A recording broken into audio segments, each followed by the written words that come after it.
नमस्कार दोस्तों, स्वागत है आपका स्टडी फॉर सिविल सर्विसेज में। वीडियो को पूरा देखिए। कोई भी आपका फीडबैक है, कोई सजेशन है, तुरंत वीडियो में कमेंट करके जरूर बताइए। अच्छा लगे तो वीडियो लाइक जरूर कर लीजिए और ऐसे वीडियो लगातार फ्री में पाने के लिए चैनल को तुरंत सब्सक्राइब कर लीजिए और बेल आइकन को जरूर टैप कर लीजिए ताकि आगे भी सारे वीडियो आपको मिलते रहे। यूट्यूब में फॉलो करते हैं तो प्लीज ये वाला फ्री टेलीग्राम चैनल जरूर ज्वाइन कर लीजिएगा। सारे नोटिफिकेशन, सारे अपडेट यहीं पे आते हैं, ध्यान रखिएगा। स्टडी फॉर सिविल सर्विसेज का कोई भी पेड ग्रुप अगर आपको ज्वाइन करना है तो सिर्फ 8564805609696086089483864455 यही नंबर है हमारे, सिर्फ जहां पे कॉल या व्हाट्सएप कर सकते हैं। इंस्टाग्राम पे हमारा पेज जरूर फॉलो कर लीजिएगा, study for civil dot services है। ट्विटर पे हमको जरूर फॉलो कर लीजिएगा, @स्टडी फॉर सिविल्स है। सारे क्वेश्चन अटेम्प्ट करिए और स्कोर अपना तुरंत कमेंट करके बताइए। नमस्कार दोस्तों, स्वागत है आपका स्टडी फॉर सिविल सर्विसेज में। 67th बीपीएससी प्रीलिम्स के लिए हम वीडियो सीरीज लगातार देख रहे हैं, तो उसी क्रम में आज अगला वीडियो देखेंगे। तो फर्स्ट क्वेश्चन से स्टार्ट करेंगे इस वीडियो में। पहला क्वेश्चन है कि पर्णरहित, जिसको क्लोरोफिल कहते हैं, में निम्न में से कौन सा तत्व पाया जाता है। ठीक है, तो प्लांट्स में बेसिकली होता क्या है कि जो क्लोरोफिल पाया जाता है, जिसकी वजह से उनको ग्रीन पिगमेंट, इनका कलर ग्रीन होता है और ये हेल्प करते हैं जो एनर्जी होती है सन से, उसको ऑब्जॉर्व करने में, जो फोटोसिंथेसिस का प्रोसेस होता है। ठीक है, तो क्लोरोफिल में यहाँ पे जो है हमारा मैग्नीशियम पाया जाता है, तो सी ऑप्शन हमारा करेक्ट हो जाएगा। टोक्यो पैरालंपिक के समापन समारोह के दौरान भारतीय दल की ध्वजवाहक किसे चुना गया। ठीक है, तो जो टोक्यो में अभी पैरालंपिक्स हुए 2020 वाले, 2021 के अंदर, ठीक, तो इसमें जो ओपनिंग सेरेमनी में फ्लैग बेरर थे इंडिया की तरफ से, मरियप्पन थंगावेलु थे, और इसमें जो क्लोजिंग सेरेमनी हुई हमारी, इसमें अवनी लेखरा थी, तो बी ऑप्शन करेक्ट होगा। एक स्कॉलरशिप स्कीम शुरू हुई जिसका नाम है सुपर 75। ठीक है, तो ये पूछा जा रहा है कि ये योजना कहाँ शुरू की गई, तो ये union territory of Jammu Kashmir में इसको शुरू किया गया है। बी ऑप्शन हमारा करेक्ट होगा। अगला देखें, आर्थिक स्वतंत्रता सूचकांक 2021 में प्रथम स्थान किस देश का है। ठीक है, तो अभी ये पिछला वाला इंडेक्स ही है, अभी नया आया नहीं है, तो इस 2021 के इंडेक्स में जो सिंगापुर था, ये फर्स्ट प्लेस पे था। ये ऑप्शन करेक्ट होगा। और ये इकोनॉमिक फ्रीडम इंडेक्स जो रिलीज़ करता है एक यूनाइटेड स्टेट्स का एक कंजर्वेटिव थिंक टैंक है, जिसका नाम है हेरिटेज फाउंडेशन। ठीक है, इनके द्वारा रिलीज़ किया था, और इस इंडेक्स में 2021 वाले में इंडिया की रैंक जो थी 121 थी। ठीक है, ये भी ध्यान दीजिएगा। अगला देखिए, स्वाधीनता पुरस्कार किस देश का सर्वोच्च नागरिक पुरस्कार है। ठीक है, तो ये इसको इंडिपेंडेंस अवार्ड्स के नाम से भी जानते हैं इंग्लिश में। बांग्लादेश में ये जो है दिया जाता है। जैसे इंडिया में भारत रत्न है सबसे हाईएस्ट अवार्ड, तो ये बांग्लादेश का है। इसको 1976 में इंस्टीट्यूट किया गया था, और फर्स्ट अवार्ड जो दिया गया 1977 में। ठीक है, तो ध्यान दीजिएगा, सी ऑप्शन हमारे इसमें करेक्ट था। अगला देखें, हाल ही में भारत और किस देश के बीच दस्तलिक सैन्य अभ्यास का दूसरा संस्करण आयोजित किया गया। ठीक है, तो ऐसे थोड़ी न्यूज़ पुरानी है, पर अभी जैसे नई एक्सरसाइज हुई नहीं है, तो इसको हम देखेंगे। तो दस्तलिक बेसिकली इंडिया और उज्बेकिस्तान जो है इनके बीच में एक मिलिट्री एक्सरसाइज है। ये सेकंड एडिशन अभी आयोजित किया गया है वर्ष 2021 में चौबटिया उत्तराखंड में। ठीक, उसको ध्यान दीजिएगा। और जो फर्स्ट वाला एक्सरसाइज, जो फर्स्ट एडिशन हुआ था, ये हुआ था 2019 में। ठीक है, वो ताशकंद में हुआ था। तो यहाँ पे ए ऑप्शन जो हमारा है ये करेक्ट हो जाएगा। अगला देखें, निम्न में से कौन सा एक लवण सागर में सर्वाधिक पाया जाता है। ठीक है, तो बेसिकली जो सॉल्ट्स होते हैं हमारे, ये सी में पाए जाते हैं। और अगर हम देखें तो जो NaCl हमारा है, सोडियम क्लोराइड, ठीक है, तो ये जो है बहुतायत मात्रा में सीज में ये पाया जाता है, तो बी ऑप्शन हम यहाँ पे चूज करेंगे। अगला देखें, महासागरीय नितल का सबसे विस्तृत भाग कौन सा होता है। ठीक है, तो जैसे ओशन हमारा है, तो ओशनिक फ्लोर की अगर बात करें तो मेजरली ये जो हमारा ओशनिक फ्लोर है, इसको 4 मेजर पार्ट्स में डिवाइड करते हैं, जिसमें जैसे पहला कॉन्टिनेंटल शेल्फ, दूसरा जो है कॉन्टिनेंटल स्लोप, फिर डीप सी प्लेन्स है ना, और फिर जो ट्रेंचेस हैं। ठीक, तो अगर हम यहाँ पे देखें, डीप सी प्लेन्स जो हमारे हैं, these are the most extensive part of the ocean floor. Almost जो है ये 50% पार्ट जो है इसको कवर करते हैं ओशन फ्लोर का, और ये मोस्टली जो है सिल्ट और क्ले, इन सब चीज़ों से कवर्ड होते हैं। तो ज्योग्राफी में ये कॉन्सेप्ट आप बेहतर और अच्छे से समझ लीजिए। फिलहाल यहाँ पे ऑप्शन जो हमारा है डी करेक्ट है। अगला बताना है आपको कि ग्रेनेडा की अवस्थिति जो है क्या है। ठीक है, तो ये बेसिकली एक आइलैंड कंट्री है जो कि कैरिबियन सी और अटलांटिक सी के बीच में स्थित है। तो यहाँ पे कैरिबियन सी अगर हम देखें तो ये हमारा ऑप्शन करेक्ट हो जाएगा, सी ऑप्शन। अगला देखिए, 90 ईस्ट रिज जो है वो कहाँ पर स्थित है। तो रिज बेसिकली एक जैसे चेन ऑफ माउंटेन है ना, एलिवेटेड पार्ट है। इस संरचना से रिज को समझा जा सकता है। और अगर हम देखें यहाँ पे तो 90 ईस्ट रिज जो हमारा है, तो अंडमान निकोबार का जो हमारा कह लीजिए वेस्टर्न पार्ट है, वहाँ से शुरू होके साउथर्न दिशा की ओर ऐसे एक संरचना फैली है। और 90 ईस्ट रिज इसका नाम इसलिए भी पड़ा है कि जो 90 डिग्री हमारा मेरिडियन है उसके लगभग समानांतर ये रिज जो है स्थित है। ठीक है, तो हमारा आंसर यहाँ से इस हिसाब से इंडियन ओशन हो जाएगा। ठीक, बी ऑप्शन करेक्ट। अगला देखिए, हाल ही में आदिपुरम त्यौहार किस राज्य में मनाया गया। ठीक है, तो ये आदिपुरम फेस्टिवल जो है तमिलनाडु में मनाते हैं। ये ऑप्शन हमारा करेक्ट होगा। बेसिकली एक देवी अंदल जो है इनके डेडिकेशन में इस त्यौहार को मनाया जाता है, जो आपका जुलाई और अगस्त का टाइम पीरियड है। ठीक है, यहाँ पे अंदल देवी जो है इनको देवी लक्ष्मी का इनकारनेशन माना जाता है, इसको भी ध्यान रखिए। तो ए ऑप्शन करेक्ट था। अगला देखिए, निम्न में से कौन सा देश कैस्पियन सागर से सीमा बनाता है। ठीक है, तो इधर आप देखेंगे मिडिल एशिया में, तो ये है कैस्पियन सी हमारा जो है, तो इधर है तुर्कमेनिस्तान, फिर कज़ाकिस्तान, रशिया, अज़रबैजान, ईरान, है ना। तो यहाँ इराक जो है ये नहीं होगा। तो अब इसमें से 3 यहाँ पे सीमा बना रहे हैं, तो हम ई ऑप्शन जो है इसको चूज़ करेंगे। ठीक, मैप में भी एक बार आप इसको देख लीजिए। अगला देखिए, बख्तियार खिलजी द्वारा किए गए आक्रमण के समय बंगाल क्षेत्र, बिहार और बंगाल का क्षेत्र जो था किसके अधीन था। ठीक है, तो यहाँ पे इस टाइम रूलर थे लक्ष्मण सेन। ठीक है, और इधर 1203-4 के आसपास जो बख्तियार खिलजी है इसने इन्वेड किया इधर, और इनको लक्ष्मण सेन को और इनकी जो आर्मी है कह लीजिए उसको हराने के बाद ये जो बंगाल वगैरह का रीजन था इसको कॉन्कर कर लिया। तो ए ऑप्शन फिलहाल हमारा जो है ये करेक्ट हो जाएगा। अगला देखिए, निम्न में से किस एक में माल्टा अवस्थित है। ठीक है, तो एक छोटा आइलैंड कंट्री है ये मेडिटेरेनियन सी में, भूमध्य सागर हमारा करेक्ट आंसर हो जाएगा इसके लिए, बी वाला।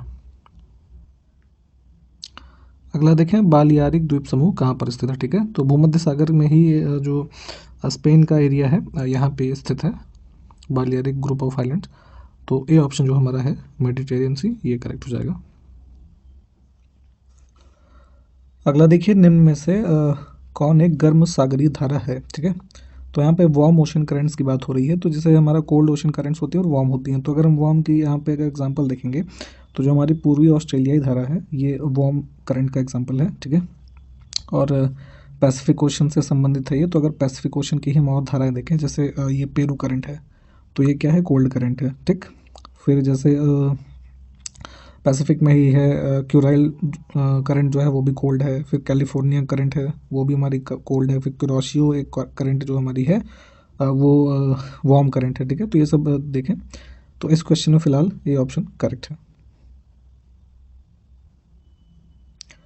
अगला देखिए, निम्न में से कौन poverty and un British rule India नामक पुस्तक के लेखक हैं। ठीक है, तो ये किताब लिखी थी दादा भाई नौरोजी जी ने। ठीक है, क्योंकि जब ये ड्रेन ऑफ वेल्थ की जो थियरी थी ब्रिटिशर्स की इंडिया से जो पूरा धन निष्कासन का सिद्धांत था ये सब दिया, तो उसी के रेफरेंस में ये सब बुक भी लिखी गई दादा भाई नौरोजी जी के द्वारा। तो डी ऑप्शन करेक्ट था, ये देखा आपने। अगला एक पुस्तक है the man who divided India, तो इसके लेखक का नाम बताना है आपको। तो ये रफ़ीक जकारिया की पुस्तक थी।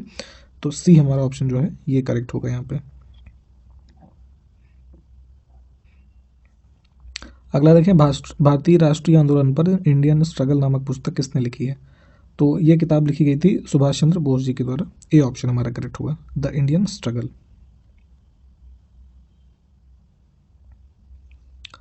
अगला देखिए, दरभंगा में जामा मस्जिद का निर्माण किसने करवाया था। ठीक है, तो ये मोहम्मद बिन तुगलक ने यहाँ पे दरभंगा में एक जामा मस्जिद है ना और एक किले का निर्माण किया। तो यहाँ पे सी ऑप्शन हमारा करेक्ट हो जाएगा। ठीक है, दिल्ली का सुल्तान रहा ये 1325 से 51 तक, और गयासुद्दीन तुगलक का बड़ा बेटा भी था ये भी ध्यान रखें। समुद्री खरपतवार निम्नलिखित में से किसका महत्वपूर्ण स्रोत है। ठीक है, सीवीड्स जो होते हैं तो ये इंपॉर्टेंट सोर्स होते हैं हमारे आयोडीन के। ठीक, डी हमारा करेक्ट होगा। शरीर में घेंघा नामक बीमारी से रोकने में काफ़ी हेल्पफुल होता है आयोडीन युक्त नमक। अगला देखें, इंसुलिन एक प्रकार का क्या है इनमें से, ठीक है। तो बॉडी में जो इंसुलिन बेसिकली होता है एक टाइप का पेप्टाइड हार्मोन होता है हमारा, जो कि हमारी पैनक्रियाटिक आइलेट्स जो होती हैं इनके जो बीटा सेल्स होती हैं इससे प्रोड्यूस होता है, ठीक है। तो यहाँ पे ए ऑप्शन जो है हम इसको चूज़ करेंगे। भारत छोड़ो आंदोलन के समय निम्न में से किसने कांग्रेसी रेडियो का प्रसारण किया, ठीक है। तो 1942 में जो क्विट इंडिया मूवमेंट यहाँ पे स्टार्ट हुआ, तो बॉम्बे में उषा मेहता जी जो थी इनके द्वारा ये कांग्रेस रेडियो स्टेशन कह लीजिए चलाया गया, जो कि एक अंडरग्राउंड रेडियो स्टेशन था, है ना। तो यहाँ पे एक्टिविटीज़ जो वगैरह थी सबका इससे प्रसारण होता था। तो सी ऑप्शन हमारा करेक्ट हो जाएगा। अगला देखिए कि यह कथन हम भारत को या तो आज़ाद करेंगे या आज़ादी के प्रयास में दिवंगत होंगे, निम्न में से किस सत्याग्रह या फिर आंदोलन से जुड़ा है, ठीक है। तो 42 के क्विट इंडिया मूवमेंट से ये कथन हमारा संबंधित है, गांधी जी द्वारा वक्तव्य है। तो डी ऑप्शन करेक्ट हो जाएगा। अगला देखिए, वह बंगाली नेता कौन था जिसने सामाजिक धार्मिक सुधारों का विरोध किया और रूढ़िवादिता का समर्थन किया, ठीक है। तो यहाँ पे ये बंगाली लीडर थे राधाकांत देव, है ना, जिन्होंने ऑर्थोडॉक्सी को सपोर्ट किया, ठीक है। तो फिलहाल ए ऑप्शन हमारा यहाँ पे करेक्ट है। और इन्हीं से संबंधित एक और इम्पॉर्टेंट फैक्ट है कि एक ऑर्गेनाइजेशन था ब्रिटिश इंडियन एसोसिएशन, ठीक है। ये फाउंड हुआ था 1851 में, ठीक। और इसके ये जो है राधाकांत देव जी फर्स्ट प्रेसिडेंट रहे, ठीक। और इसी ऑर्गेनाइजेशन के पहले जो सेक्रेटरी थे वो देवेंद्रनाथ टैगोर थे, ठीक है। तो ये सब फैक्ट भी ध्यान दीजिएगा। अगला है, किसने 1873 में सत्य शोधक समाज की स्थापना की, ठीक है। तो पुणे में इसकी स्थापना की गई ज्योतिबा फूले जी के द्वारा, ठीक है। यहाँ पे बी ऑप्शन हमारा करेक्ट हो जाएगा। सितंबर 1873 में ये पुणे महाराष्ट्र में इस्टेब्लिश किया गया, जो कि एक सोशल अवेयरनेस, सोशल राइट्स और एजुकेशन को बढ़ाने के लिए एक मिशन था, जिसमें कि महाराष्ट्र के जो हमारे वुमेन शूद्रास या फिर जैसे दलित्स जो थे इन सबको मेनली इसमें फोकस किया गया। तो यहाँ पे देख लीजिए बी ऑप्शन जो है हमारा ये करेक्ट हो जाएगा। वेदों के पुनरुत्थान का श्रेय किसे जाता है इनमें से, ठीक है। तो यहाँ पे स्वामी दयानंद सरस्वती जो हैं इनको इस चीज़ का रिवाइवल ऑफ वेदास का श्रेय दिया जाता है। और वेदों की ओर लौटो एक नारा भी दिया था इन्होंने। और 1875 में दयानंद सरस्वती जी ने ही आर्य समाज की स्थापना की। और जो संस्कृत और वेद जो हैं हमारे इनके प्रकांड विद्वान ये माने जाते थे। सत्यार्थ प्रकाश भी इनकी एक महत्वपूर्ण कृति है। तो ये सब भी आप ध्यान रखिए। अगला है, इनमें से किस प्रख्यात समाज सुधारक ने ज्ञान योग, कर्म योग तथा राजयोग नामक पुस्तकें लिखी, ठीक है। तो स्वामी विवेकानंद की पुस्तकें हैं। ए ऑप्शन हमारा करेक्ट हो जाएगा।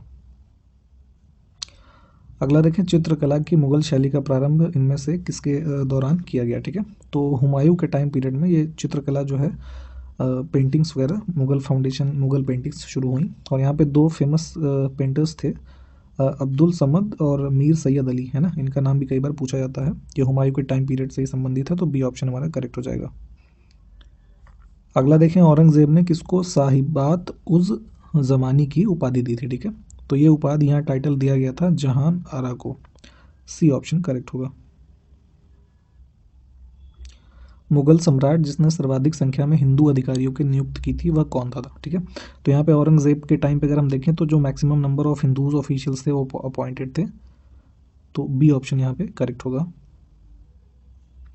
अगला देखिए, निम्न में से कौन शाहजहां के शासनकाल में अधिकांश समय तक दक्कन का गवर्नर रहा, ठीक है। तो जो दक्कन का एरिया था वहाँ का गवर्नर था औरंगजेब, ठीक। ऑप्शन हमारा डी करेक्ट हो जाएगा। ब्रिटिश राजदूत के रूप में सर थॉमस रोज जब भारत आया था तो शासनकाल इनमें से किसका था, ठीक है। तो इस टाइम पे जो रेन था ये जहांगीर का था। तो सी ऑप्शन करेक्ट होगा। पानीपत का प्रथम युद्ध किसके मध्य हुआ, ठीक है। तो 1526 में हमारा ये बाबर और इब्राहिम लोदी के बीच में ये युद्ध हुआ और यहीं से मुगल साम्राज्य की शुरुआत मानी जाती है। अगला देखें कि तुलसीदास किसके समकालीन थे, ठीक है। तो ये कंटेम्प्ररी थे तुलसीदास जी अकबर और जहांगीर के, ठीक। ए ऑप्शन करेक्ट हो जाएगा।